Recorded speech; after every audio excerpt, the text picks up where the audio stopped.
Que signifie faire du conseil à l'heure de la transition digitale et de l'émergence de nouvelles formes de concurrence dans le consulting?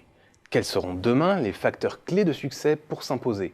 C'est à ces deux grandes questions que les experts de Precepta ont consacré leur dernière étude.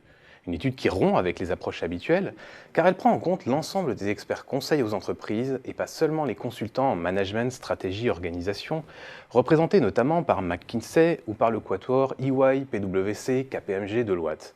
En réalité, une multitude d'acteurs protéiformes s'y positionnent.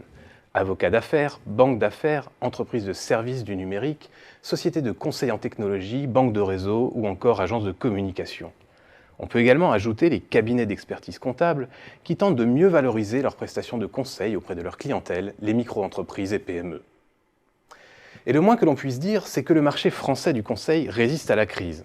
Après une hausse annuelle moyenne d'environ 3% entre 2009 et 2015, il pèse aujourd'hui 80 milliards d'euros.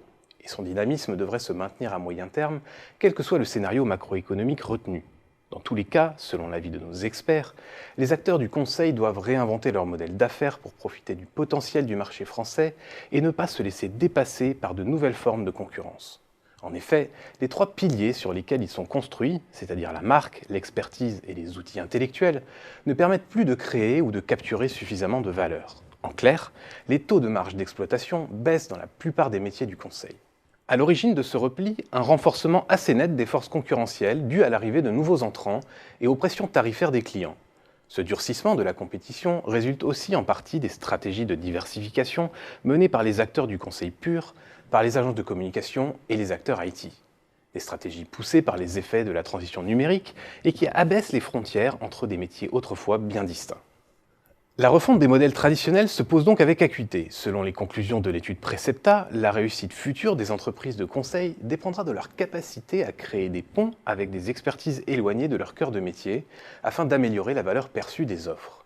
C'est le cas en particulier au niveau des étapes clés de la vie d'une entreprise, comme par exemple la cession-transmission. Trop souvent, à cette étape, les questions juridiques, fiscales, de financement, de patrimoine ou encore l'accompagnement opérationnel du repreneur sont traitées par d'innombrables acteurs.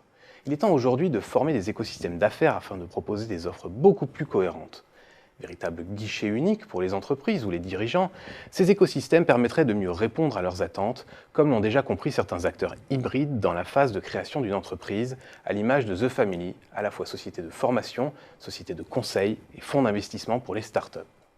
La question qui se pose alors est de savoir quels seront les acteurs les plus à même de jouer le rôle d'acteurs pivot de ces écosystèmes du conseil, c'est-à-dire quels seront ceux qui auront la capacité de créer et de faire vivre un réseau de partenaires hétérogènes et caractérisés parfois par de fortes individualités.